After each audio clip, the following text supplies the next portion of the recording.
think we've had a really positive time. I think investor sentiment, well, it's obvious that investor sentiment is improving, even though we saw some results coming through in the last few days, which indicates that consumer spending isn't quite, there yet, but investor sentiment and consumer sentiment is absolutely improving.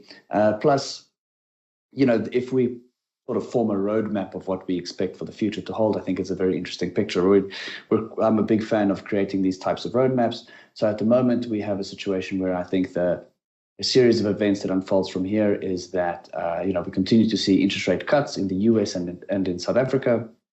We probably see an end to the Ukraine-Russia conflict within the next sort of 6 to 12 months, maybe even a bit sooner. And I think that the market takes all of these things as tremendously positive. In the medium to longer term, I think that if we lean on history a bit, you probably see markets pull back some. Historically, interest rate cutting cycles, particularly led by the Fed, generally leads to recessions. So, keep that in mind if you're thinking 6 to 12 months forward. But in the interim, in the shorter term, I think there are some interesting opportunities. So what we'll be looking at with the stocks that we're kind of considering as good investments at this stage really are, they share three things in common, right? They will benefit from the war in the Europe ending. They will benefit from a Trump presidency and rolling back some of the ESG rules that have been made. And essentially, they are on what we think is significant support levels or near significant support levels. So we'll begin with Mondi. If we look at Mondi PLC, it's a share that's been trading on our market for a very, very long time. And if we go back in history and we look at the share price, since around 2015, so for the last 10 years, the price level of 265 Rand has been a significant support level for the stock. It has managed to bounce off of that level again quite recently. I mean, I think in January was the last time it was done there. So we think that this is an attractive level to buy it. And looking at the historic high since 2015, it sort of ranges between 265 and 372. So we think that that's a good time to be invested in the stock for the next year or so. We also think that it has been under a little bit of pressure. We think that an end to the war in Europe will probably spur some demand for its products. The same goes for Exxaro. Exxaro has been, I want to say, range bound for some time. We see the price of 150 Rand level has been support for the stock, also essentially over the last decade almost. So this is Exxaro Resources. So completely different industry, right? However, we think that particularly with the Trump presidency, with the whole, drill, baby, drill.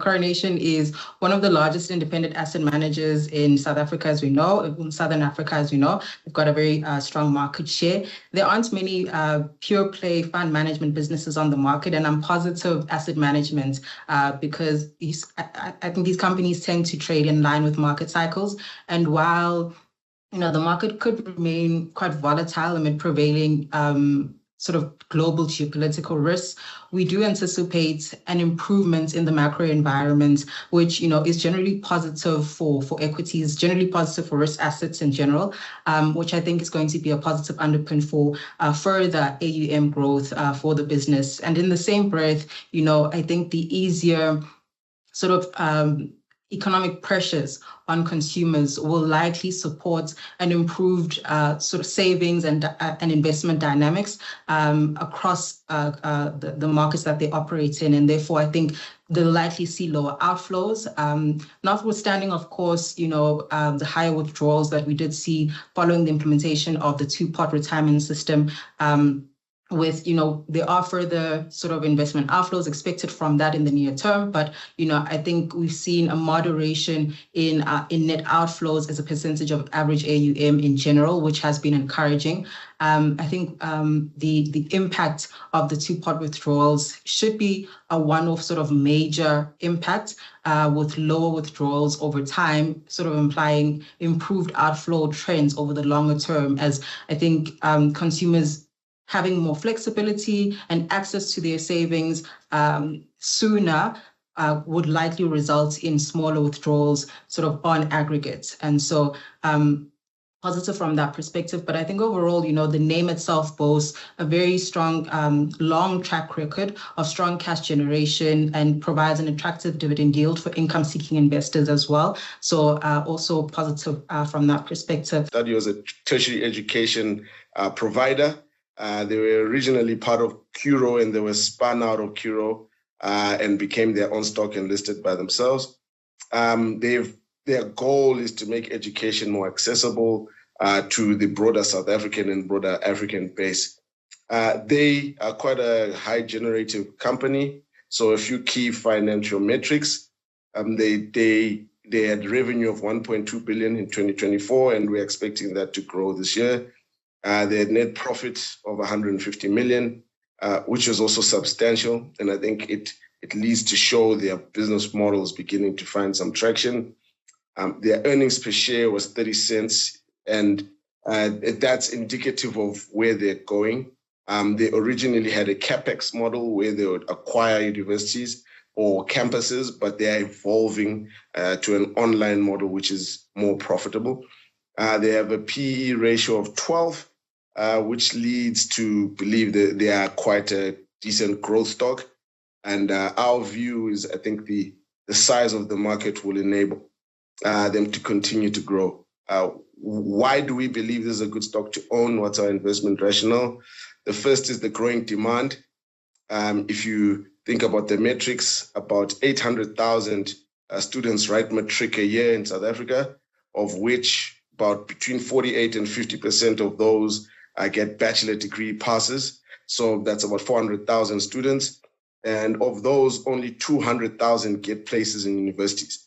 So there's a large base of individuals who qualify for university, but don't necessarily have access. So the size of the market is quite significant, and offering innovative campuses and online education supports them. The second thing is the scalability. They are able to scale not just physically, but digitally, and therefore thereby offering a large group of students an opportunity for education. An example of this would be UNISA, where you can study UNISA even if you're overseas. So that kind of gives a larger sort of scope of addressable market.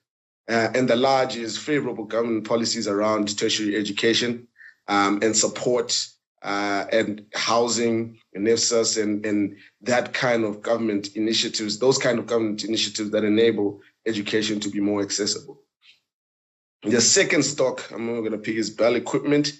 This is a favorite of ours as we are investors in engineering firms.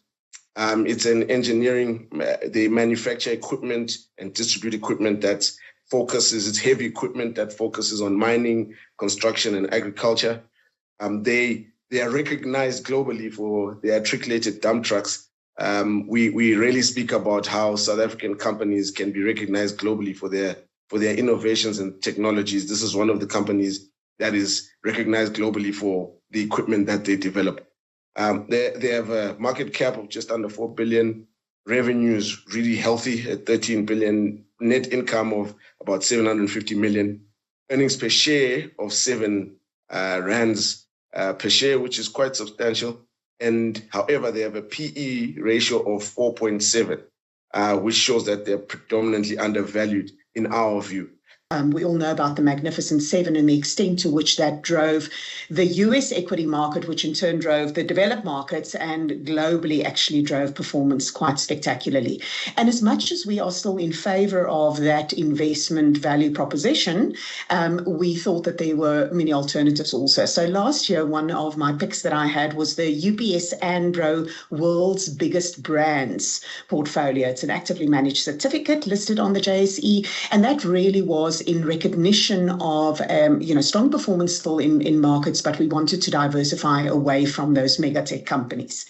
And my first pick for today follows on that theme, but it's about moving away from the US dominance and the sort of the US tech dominance and moving into China. So when we look at what's been happening in China from a fundamental perspective, we've certainly seen a couple of false starts in terms of the Chinese government supporting the financial markets through monetary policy, through direct stimulus and so on.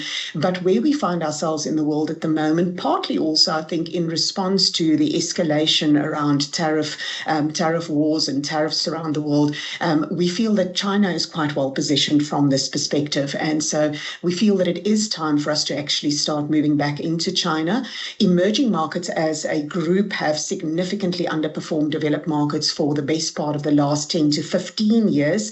And China has even underperformed the emerging market universe. And we've seen over the last few months that that trend has started to change. And we think there's still a lot more to come.